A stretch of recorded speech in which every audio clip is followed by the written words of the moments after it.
जी अस्सलाम वालेकुम नाजरीन, कैसे हैं आप? ठीक हैं, खैरियत से हैं? शाहिद असलम अपने नए वीलॉग के साथ आपकी खिदमत में हाजिर। नाजरीन, आज का वीलॉग बड़ा एक्सक्लूसिव, बड़ी अहम मालूमात आपसे शेयर करनी है और उन मालूमात का ताल्लुक बराह रास्त chief justice of Pakistan justice Qazi Faez Isa उनके हवाले से है कि उनके हवाले से गवर्नमेंट जो है ये पीडीएम की, ये क्या प्लान कर रही है। उनकी जो टेन्योर है, उनकी जो ओहदे की म्याद है, उसको बढ़ाने के हवाले से क्या प्लानिंग, क्या मनसूबाबंदी जो है वो की जा रही है। आज का वीलॉग इस अहम मौजू पे होगा। तो वीलॉग शुरू करने से पहले आपसे वही रिक्वेस्ट, जिन्होंने अभी तक चैनल को सब्सक्राइब नहीं किया वो काइंडली इस चैनल को सब्सक्राइब करें। आप इसको लाइक और शेयर कर सकते हैं। इसके साथ साथ अपनी कीमती आरा जो है वो कमेंट के जरिए मुझ तक पहुंचा सकते हैं। तो जनाब, जो मामलात हालिया दिनों में चल रहे हैं सुप्रीम कोर्ट ऑफ पाकिस्तान में 6 जजेस को लेकर जो इस्लामाबाद हाई कोर्ट के थे, उन्होंने जैसे ही लेटर लिखा और वो लेटर जो है वो पब्लिक हुआ कि जनाब हमें किस तरह से पाकिस्तान की खुफिया एजेंसी आईएसआई हमें प्रेशराइज कर रही है, डरा धमका रही है, हमारे रिश्तेदारों को उठाया जा रहा है, उनको टॉर्चर किया जा रहा है, और बेडरूम तक जो है वो कैमरे लगाए जा रहे हैं, तो हमें हमारी वीडियोज रिकॉर्ड की जा रही हैं, हमें मुख्तलिफ केसेस के हवाले से दबाव का सामना है। तो वो गुज़िश्ता 1 साल से ये उनके साथ ये मामला चल रहा था और वो मुसलसल बता रहे थे अपने चीफ जस्टिस को, जस्टिस आमिर फारूक को भी, और सुप्रीम कोर्ट ऑफ पाकिस्तान के चीफ जस्टिस समेत अहम जजेस को भी बता रहे थे। उस लेटर में ये सारी चीज़ें सामने आई। जब से वो आई हैं एक भूचाल सा आया, और उसमें जो है वो आपकी जो गवर्नमेंट है, इसके साथ साथ आपकी सुप्रीम कोर्ट ऑफ पाकिस्तान, तो वहां पे बड़ी तेजी से हलचल हुई है। आपने देखा कि कैसे प्राइम मिनिस्टर भागे भागे जनाब पहुंचे सुप्रीम कोर्ट ऑफ पाकिस्तान, और वो भी चीफ जस्टिस काजी फायज ईसा साहब की दरखास्त पे। इसके साथ 2 रोज तक फुल कोर्ट बैठी है, और इन जजेस को, जो इस्लामाबाद हाई कोर्ट के 6 जजेस हैं, इनको भी बुलाया गया चीफ जस्टिस काजी फायज ईसा ने अपने घर पे, और इनसे भी बातचीत हुई, उनका मौक़िफ़ भी सुना। और उसके बाद जनाब ये डिसाइड किया गया, मेजॉरिटी ऑफ द जजेस जो थे सुप्रीम कोर्ट में, उनके नुक्ता नज़र को लेके कि जनाब हमें ये मामला गवर्नमेंट के सुपुर्द कर देना चाहिए, वो कमीशन बनाए और टीओआर भी वो तय करे। अब आज जनाब बैठने जा रही है पाकिस्तान की कैबिनेट भी, वफाकी कमीना का आज इजलास है, तो वो भी आज इस पे जनाब बात करेंगे, इसकी मंजूरी देंगे एक कमीशन की, और कोई रिटायर्ड जज जो हैं सुप्रीम कोर्ट ऑफ पाकिस्तान के, उनके जिम्मे लगाया जाएगा जनाब आप इन्वेस्टिगेट करें ये जजेस के क्लेम है, इस्लामाबाद हाई कोर्ट के जजेस के, इनमें कितनी सदाकत है, इनमें कितने हकायक हैं। तो ये सारा मामला जो आज का वीलॉग है ये भी इसी के मुतल्लिक है तकरीबन। चीफ जस्टिस ऑफ पाकिस्तान मेरे जराए बता रहे हैं इस्लामाबाद में हुकूमत से उनका ताल्लुक है, इस सारे मंसूबे की जो है वो प्लानिंग हो चुकी है, पूरी मंसूबाबंदी यानी हो चुकी है, और वो ये होने जा रहा है कि जो पीडीएम की गवर्नमेंट है और इस्टेब्लिशमेंट, ये मिल के जनाब चाहते हैं कि काजी साहब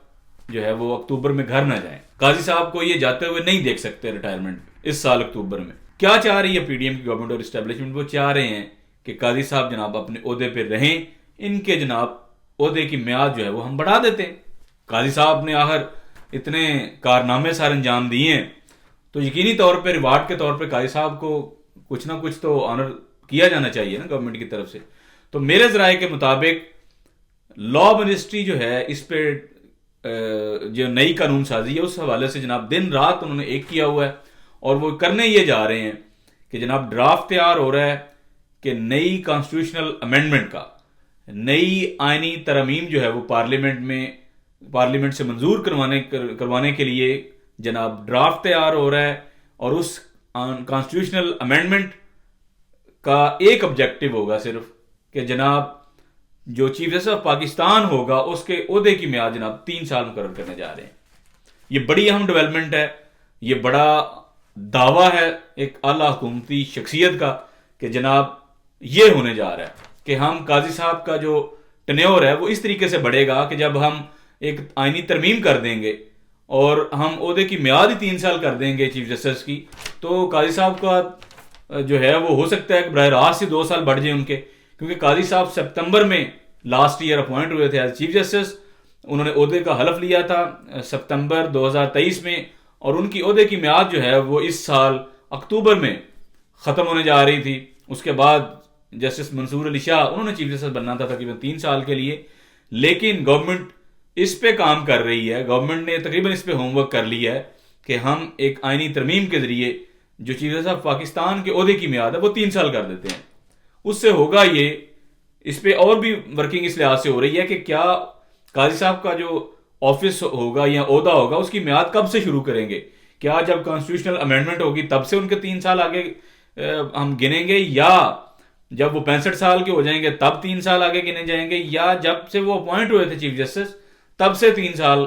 उनके जो है वो काउंट हो गए। तो ये एक अहम कानूनी मसला है, एक आईनी मसला है जिस पे जनाब तेजी से काम हो रहा है। और इसके साथ साथ ये भी देखा जा रहा है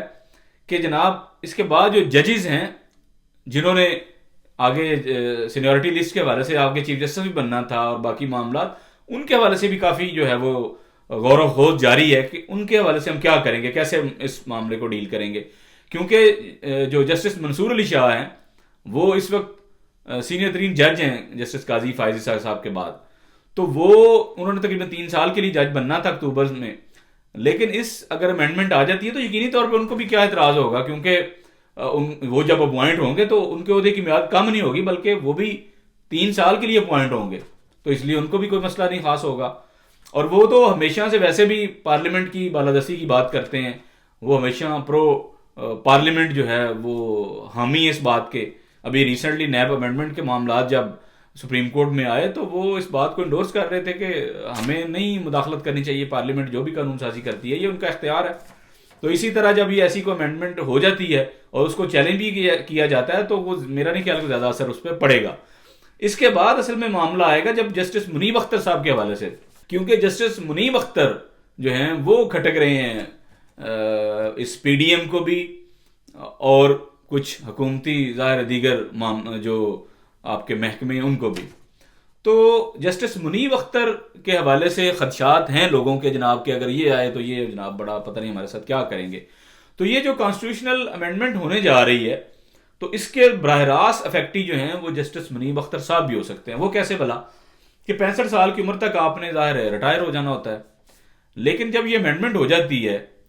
और टेन्योर ज़ाहिर है फिक्स कर दिया जाता है 3 साल का, उसके बाद जस्टिस मंसूर अली शाह साहब उनका भी 3 साल, तो हो सकता है कि उस टाइम के बीच में जस्टिस मुनीब अख्तर जो हैं वो वैसे ही रिटायर हो जाएं। तो इसलिए इस बात को भी देखा जा रहा है कि जो बाकी जजेस हैं उनकी जो एज रिटायरमेंट के हवाले से है उसको किस तरह से हम एड्रेस करेंगे, क्योंकि वगरना ये मसला तो आएगा, बहुत से और जजेस जो हैं वो इससे मुतासर हो सकते हैं। तो इस पर भी जो है वो लॉ मिनिस्ट्री गौर कर रही है पूरा कि हमने इस स्पेसिफिक इशू को कैसे एड्रेस करना है। और आपको पता है कि बेंच की फिक्सेशन को भी लेके पार्लियामेंट ने कानून साजी कर दी है। 3 रुकनी सुप्रीम कोर्ट के सीनियर जजेस की कमेटी बैठती है, उसमें मेजॉरिटी जो फैसला करती है, चाहे वो बैंक की फिक्सेशन है, 100 मोटो लेना है, केसों को कैसे फिक्स करना है, ये वो तय करते हैं। और अभी जो कमेटी है उसमें चीफ जस्टिस काजी फायजी साहब हैं, जस्टिस मंसूर अली शाह हैं और जस्टिस मुनीब अख्तर हैं। और जाहिर जस्टिस मुनीब अख्तर तो मिनॉरिटी में है, वो अगर इंडोर्स नहीं भी करेंगे तो वही होता है जो चीफ जस्टिस चाहते हैं और उसके साथ जो जस्टिस मंसूर अली शाह चाहते हैं। और इसके बाद आप एक और चीज़ गौर करें कि बहुत से जूनियर जजेस जो हैं सुप्रीम कोर्ट ऑफ पाकिस्तान में जो आउट ऑफ टर्न प्रमोट होके आए थे, चाहे वो सिंध से आए, पंजाब से आए, KPK से आए, वो जजेस जो हैं जब सुप्रीम कोर्ट में आए तो उनमें अभी अच्छी खासी तादाद है सुप्रीम कोर्ट के इन जजेस में उनकी जो आउट ऑफ टर्म प्रमोट होके आए, उनमें जाहिर है ये जो जस्टिस मुनीब अख्तर हैं ये भी शामिल है उनमें, जस्टिस आयशा मलिक वो भी शामिल है उनमें। इसके साथ और भी कुछ जजेस हैं जो आउट ऑफ टर्न प्रमोट हो गया है, जस्टिस शाहिद वहीद भी हैं। तो अगर ये माइनॉरिटी ये जो जजेस हैं जो आउट ऑफ टर्न प्रमोट होके आए, इनको मजबूरी में भी जाहिर है सपोर्ट करना पड़ रहा है काजी फायजा साहब को, क्योंकि काजी साहब इस पे पहले भी बात कर चुके हैं जब ये चीज़ जस्टिस नहीं बने थे कि ये जो अपॉइंटमेंट होनी चाहिए ना सुप्रीम कोर्ट में, आपकी जो एलिवेशन है बेसिकली, तो ये एलिवेशन जो है ये सीनियरिटी की बुनियाद पे होनी चाहिए। तो अगर ये इन जजेस में से को समझेगा कि जनाब हमने तो इस ऐसी अमेंडमेंट को जनाब हमने ज़रा बगौर देखना है, तो वो फिर वो केस भी खुल सकता है कि जनाब काजी साहब ज़ाहिर उस पर भी कार्रवाई कर सकते हैं कि जनाब ये सीनियरिटी से हट के जो लोग आए हैं इनको फारिग करते हैं।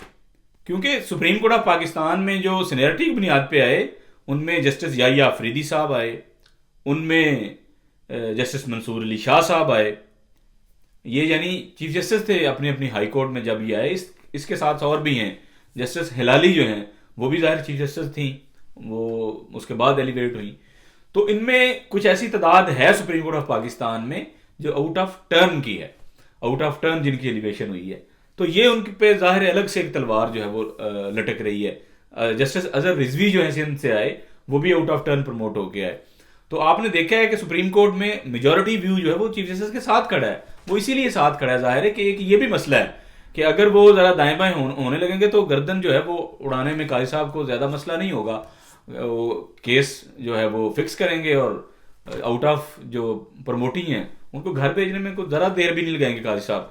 तो ये जनाब इस वक्त मुकम्मल कंट्रोल जो है वो अदालत का वो काजी फाइज ईसा साहब के पास है। और गवर्नमेंट जाहिर है उनको भी मसला कोई नहीं है काजी साहब से, और इस्टेब्लिशमेंट को भी कोई मसला नहीं है। तो फिर जब उन्होंने जोर ज़बरदस्ती पार्लियामेंट में नंबर भी पूरे कर लिए हैं तो कॉन्स्टिट्यूशनल अमेंडमेंट करने में भी उनको कोई मसला नहीं है, बड़े आराम से कॉन्स्टिट्यूशनल अमेंडमेंट हो जाएगी। और काजी साहब का जो राज है वो उसको बढ़ाने में कोई प्रॉब्लम नहीं है गवर्नमेंट को, और उसमें मेरा नहीं ख्याल को बड़ा मसला भी आएगा। और ना ही जजेस की तरफ से भी बहुत ज़्यादा इस पर कोई जनाब आहो बका होने के कोई चांसेस हैं, और ना ही इस पर कल को अगर कोई टेकअप होता है सुप्रीम कोर्ट में तो कोई अलग इस पर फैसला आ सकता है। लेकिन इस पे देखना होगा कि पीटीआई क्या इस पे रिस्पॉन्ड करती है इस सारे मामले को, और फिर बाकी जो अपोजिशन की जमातें हैं, फिर सिविल सोसाइटी है, फिर लॉयर्स हैं, फिर ह्यूमन राइट्स के लोग हैं, वो इस पे क्या उनका रिएक्शन होता है। अभी तो पीटीआई ज़ाहिर आपस में ही गुत्थम गुत्था हुए हैं, वो दस्तों गिरेबान है खुद आपस में ही। उधर अली बिन गंडापुर कुछ कह रहे हैं, असद कैसर कुछ कह रहे हैं, हामिद जो हान हैं वो कुछ कह रहे हैं, इसी तरह शेर अफजल मरवत उनका स्टांस कुछ और है, गौहर अली खान जो हैं गौहर खान उनका स्टांस कुछ और है। तो वो तो अभी आपस में ही गुत्थम गुत्ता है, आपस में दस्तों गिरेबान है। तो कोई उनको अभी पता ही नहीं है, ना क्लैरिटी है कि करना क्या है, किस तरीके से काउंटर करने इन सारी चीज़ों को। तो इस सारे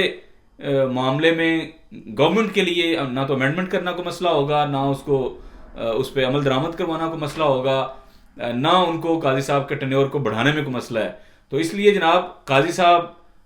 के जनाब उनके टेन्योर को बढ़ाने के लिए मेरे ज़राए इस बात का दावा कर रहे हैं कि जनाब रोड मैप तकरीबन तैयार हो गया है, ड्राफ्ट वगैरह बनाया जा रहा है, और अनकरीब उसे पार्लियामेंट में इस ऐसे बिल को जो है वो पेश कर दिया जाएगा जिसके मुताबिक चीफ जस्टिस ऑफ पाकिस्तान के ओहदे की मियाद जो है वो 65 साल उम्र की बजाय उनका 3 साल मुकर्रर कर दिए जाएंगे, जैसे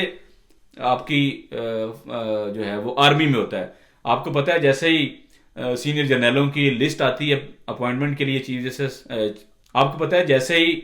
एक लिस्ट एक समरी जाती है प्राइम मिनिस्टर के पास सीनियर 3 जर्नलों की कि जनाब इनमें से किसी को आप आर्मी चीफ लगा सकते हैं, किसी को चेयरमैन ज्वाइंट चीफ, तो वो तकरीबन आमतौर पर बैच मेट होते हैं सारे। तो उनमें से जो आर्मी चीफ लग जाता है या जो चेयरमैन ज्वाइंट चीफ लग जाता है तो बाकी अपनी मुकर्ररा जो रिटायरमेंट की एज पे रिटायर हो जाते हैं। तो लेकिन आर्मी चीफ रिटायरमेंट की बजाय वो उनके टेन्योर का 3 साल, क्योंकि उनका टेन्योर होता है तो वो 3 साल के लिए अपॉइंट हो जाते हैं। इसके बाद जाहिर है गवर्नमेंट फर्दर भी उनके टेन्योर को एक्सटेंड कर सकती है, एक्सटेंशन दे सकती है। तो इसलिए ये आर्मी चीफ की तरह चीफ जस्टिस ऑफ पाकिस्तान के ओहदे की मियाद भी जो है वो 3 साल करने जा रहे हैं। और आपको जाहिर है ये भी अचंभे की बात नहीं होगी कि कल को अगर जो मौजूदा आर्मी चीफ है इनका टेन्योर जो है वो भी एक्सटेंड कर दिया जाए। तो ये पार्लियामेंट और पार्लियामेंट का यानी मुकर्ररा वक्त, काजी साहब का टेन्योर, आर्मी चीफ का टेन्योर, ये तकरीबन सारे टेन्योर जो हैं वो तकरीबन एक ही वक्त पे कहीं ख़त्म होते हुए आपको नजर आएंगे। तो इसलिए इन सारों का जाहिर है मफाद जो है वो मुश्तरका है। सारे ये चाहते हैं जनाब हमने मुल्क को आगे लेके जाना है, हमने मुल्क में बेहतरी लानी है, हमने मुल्क में मईशत ठीक करनी है, हमने मुल्क में सियासत ठीक करनी है, हमने मुल्क में सिक्योरिटी ठीक करनी है, हमने मुल्क में अदालतें ठीक करनी है। तो ये कॉमन काज जो है वो जिसका दावा किया जा रहा है उसके लिए तो बेहतरीन टाइम भी है, पार्लियामेंट में नंबर भी पूरे हैं। अब देखते हैं आगे इस हवाले से क्या डेवलपमेंट आती है, क्या वाकई गवर्नमेंट जो है इस हवाले से को ड्राफ्ट लेके आती है पार्लियामेंट में, या इस पे गवर्नमेंट जो है वो कोई अपनी राय जो है वो इस पे बदल लेती है। तो आपको इस हवाले से अपडेट करते रहेंगे। देखने के लिए बहुत शुक्रिया। अल्लाह हाफिज।